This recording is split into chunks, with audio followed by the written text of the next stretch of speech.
Starting. Hi everybody and welcome back. I don't think it's up yet, it's still loading, sorry. That's okay.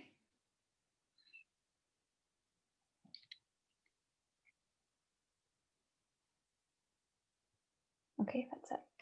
Perfect. Hi everybody, welcome back to our Winter Wellbeing project. This is the second of our Facebook Lives, and today we're going to be talking to you about how to manage these sort of dark, cold winter months that we get around this time of year. We'll be talking about seasonal affective disorder as well, which is something which can come up at this time of year. And we'll be talking about how to kind of activate those happy hormones which make us feel a little bit better. So if you don't know us, my name's Ella. I'm the Health and Wellbeing Manager at My Mind Schooling, and this is Vanessa. She's our Health and Wellbeing Coordinator, and we make up the Health and Wellbeing team. So you might have seen us before, you might have spoken to us before. So the first thing I wanted to talk about really is just to kind of explain a little bit about why perhaps these dark, cold winter months can be a bit of a struggle. Obviously the days are shorter, and you know, when it's cold and dark outside, we might not want to get out as much as we perhaps do in the sort of spring and summer months. So sometimes it can be really difficult to keep those kind of healthy habits that we might form. So things like physical exercise, eating well, socializing, you know, all those kinds of things that we perhaps take for granted through other times of the year can kind of get left by the wayside a little bit when we get to the winter. So that's what we want to talk about today. I mentioned also as well about seasonal affective disorder. Now, seasonal affective disorder, or SAD, is a type of depression. It comes up at certain times or certain seasons of the year. And it has very similar symptoms to depression. So it can be very difficult to kind of to understand what's happening if you're feeling like that at that time of the year. So we're going to talk a little bit about that as well. Vanessa's been doing some research on how just, you know, the statistics and how SAD can affect people. So Vanessa, do you want to talk to us a little bit about that first? Yep. So seasonal affective disorder is actually quite common, probably more common than you would think. It affects about 3 in every 100 people. Women tend to have seasonal affective disorder more than when they're men. They're about 4 times more likely to experience symptoms. A lot of people will experience their first symptoms in their 20s to 30s, but it can affect children as well. So it's something to be aware of and just be on the lookout for if you notice any changes. The reason that seasonal affective disorder can happen is because of the darker weather. So when it's dark, our body produces melatonin, which is what helps us feel sleepy and helps us sleep at night time. So with the shorter days and like darker nights, longer, darker nights, we can feel sleepy more often, especially when it's grey outside. It just makes us feel a bit down and fed up. Absolutely. Yeah, thanks, Vanessa. I mean, that's really interesting. I didn't realise until we really started looking into it how sort of common it can be. And I think probably one of the reasons that we don't really hear about it much is because we might sort of brush off the symptoms perhaps as just feeling a little bit down and a little bit miserable in this kind of season, which is very easy to do. And I think a lot of people do feel a little bit down and you know, not quite as happy and active as they are in other seasons. And that's fine. That doesn't necessarily mean that you have seasonal affective disorder, but I think if the symptoms start interfering with your everyday life, just like any mental health condition, it's really important to seek some help for that. So some of the symptoms then, so like I said before, very similar to depression, symptoms of SAD can be things like losing interest in activities, losing interest in socializing, you know, withdrawing, lack of energy, lack of concentration. There might be a change in sleeping habits, a change in appetite. So really common to a lot of the most common symptoms of depression. The difference, of course, is that with SAD, these symptoms are likely to really peak and come out in sort of the dark, cold months, and they might not be there at all throughout the rest of the year. So if you do notice a pattern every year or every time the seasons change and start becoming colder and darker, if you do notice that these symptoms are starting to affect your everyday life, then it might be worth going and speaking to your doctor and just seeing, you know, if there's anything they can do to help. Talking of things to help, Vanessa and I have been looking at some really sort of easy tips we can do, or easy sort of actions we can take to help ourselves with these kind of feelings. Because as I say, it's not always about having, actually being diagnosed with SAD. It might just be that you struggle with these months anyway. So one thing that I was thinking of, which is really important, is vitamin D. Now, you might have heard lots about vitamin D from medical professionals, and they actually suggest that it's a supplement that we should all take in the winter.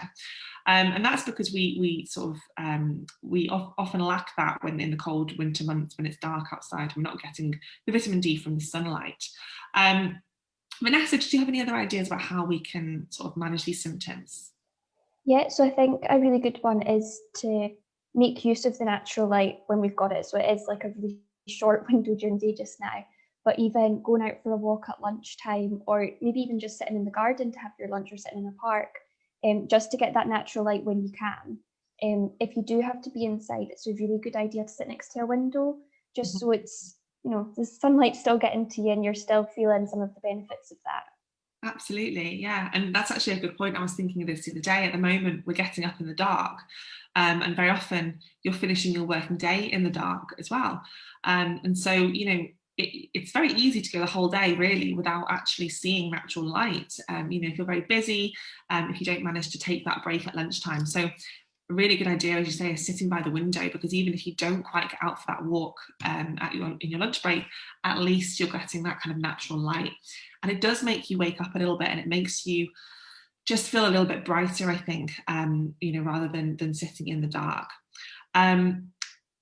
As well as that, I actually was thinking a really good point to sort of help cope with these dark, cold winter months is kind of the opposite of that in a way, but making a really cozy, warm space in your house. So, that doesn't necessarily mean hibernating for 3 months and not coming out of that cozy, safe space, because of course we still need to get outside. But something I find really helpful when it's cold and dark, and perhaps the evenings aren't that inviting to go out and walk or do activities, creating that safe, warm space in your house. It might be lighting candles, it might be fairy lights. I've got loads of fairy lights in my house. It looks a little bit like Santa's grotto at the moment. Making sure that the heating's on so that you're not too cold, cozy blankets, and putting a nice film on. That can be fantastic for your, for your sort of mental health as well. So it's about balance. It's about making sure that you go out and seek that natural light, but it's also about remembering that, the cold, dark winter months can be a really nice time to kind of hibernate a little bit in those evenings and stay cozy. Vanessa, anything else that you were thinking?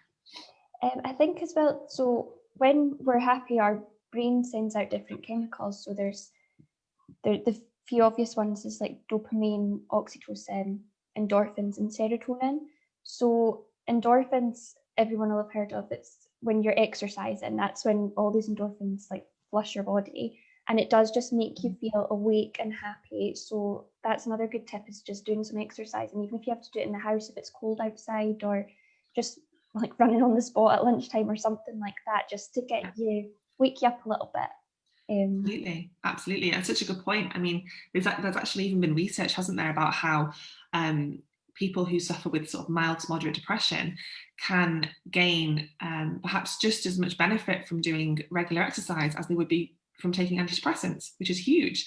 So it just shows the difference that it can make to your, to the hormones your brain's creating, and that's fascinating. So, to be able to sort of help yourself in that way, in such a simple way. And I say simple, it is a simple thing to do, but it's actually quite difficult to get started. So I would say with physical exercise, get out for a walk and just do 20 minutes. The 20-minute walk will go a long way to making you feel better, and you can build that up. And it doesn't even have to be outside, as you say, Vanessa. It could be, dancing on the spot in your house. It could be there's some fantastic sort of video games now, aren't there, where you can do sort of activities and dancing, and you can play tennis online, all that kind of thing. So even if it's cold and wet and rainy or snowy or whatever it is, there's always something you can do, and it doesn't matter if you're in or outside, but just getting your heart rate up, getting that physical exercise going is going to help those hormones to be released and make yourself feel a little bit better. Another thing, which is one of my favourite points really, is cuddling with pets. When we are so oxytocin is known as the love hormone. And so when we are cuddling with, perhaps our best friend, maybe we have, a sort of a hug with someone we love, maybe we have a cuddle with a pet, whatever it is, it releases that oxytocin and it makes us feel better. So something which I think is really important, if you don't have a pet, then that's okay, borrow a pet. You might be able to find a dog to borrow, or a cat, or whatever it is, but that's something which can be really, really useful as well. And as well as that, I don't know about you, Vanessa, I know we both got young dogs, and actually it makes you get outside a bit more as well, doesn't it? Yeah, so definitely. That's a big thing, isn't it? Getting outside when you might perhaps want to stay inside, you don't have that choice. So if you do have a pet at home that requires being taken out, utilize that, take them out for walks, give them cuddles, play with them. That's all going to go a long way to helping you feel, a little bit more bright and happier in these cold, dark months. Anything else, Vanessa, that you've got down there for making hope? Just quite a quick one actually is gratitude exercises are really good. It's a really good way to focus on the positives. So there's a few different ways to do it, but a good way would be at the end of each day just to write down a few things that you're grateful for, and it can be really little. Like it could literally be for the hug that you got given earlier, or that the weather was really nice. And there has been a few studies that show that over time doing this little exercise, it can increase your happiness and it does make you feel better. And also once you start doing it, you'll be on the lookout for little things that make you happy. So you'll be thinking like, oh, like what can I be grateful for today? And it just lifts your mood a little bit, makes you feel happier. I love that idea. That's fantastic. Yeah, every night before you go to bed, you could even have a little notepad by the side of your bed that you just write, 3 things that day that you're grateful for. And it's fantastic. And as you say, it doesn't have to be big things. It can be really small things. But yeah, that's a really good way to do that. And it is going to lift your mood, especially if you feel like, sometimes you get into bed and you think, oh, today's been a really hard day. But actually, when you start thinking about it, there's been lots of little nice things along, that have been dotted in alongside that you can think of. Fantastic. So that's some ideas for you. I think the main things that, just to recap really, is if you're struggling with the dark, cold winter months, first of all, be aware of signs of seasonal affective disorder in yourself or in your child. Look for patterns, look for the common symptoms of depression that might be there. And if you're concerned, always seek advice from your GP or medical professional. But if it's more just that kind of this time of year is just a bit more difficult, you're feeling a little bit more sluggish, or perhaps just not feeling yourself, then there are some things you can try. And I think the main ones are getting outside when you can, trying to do a little bit of physical exercise every day if you can. Perhaps think about taking a vitamin D supplement, and creating that cozy space inside your house so that you have somewhere nice to go back to when you've been out and it's been cold and you come back, having that nice cozy space where you feel safe. I think that's a really key idea, and making sure that you sort of take time to be grateful for things that you've had in your day, even if it's been raining all day. And it's sometimes, I don't know, depends where you are in the world, but in Scotland it can feel like the sun doesn't totally come up some days. So it does feel like it's dark, and that's really difficult. So just being grateful for some of the nice things that you've done that day as well can be really handy. So that's where we are with that. As I say, we are always around, Health and Wellbeing Department at My Mind Schooling. We're always here if you want more advice or more tips on what we've spoken about today. If you are concerned about your child's ability to sort of cope with this time of year, especially this time of year in 2020, which is obviously a little bit different to other years that we've had, please be in touch with us. We have lots of services that we provide that we can sort of help, and lots of advice to give. So please don't suffer in silence. And next week we will be talking about our last theme of our Winter Wellbeing project. So do tune in to Facebook Live at the same time. And we hope that's been of some use to you. Thank you all for listening.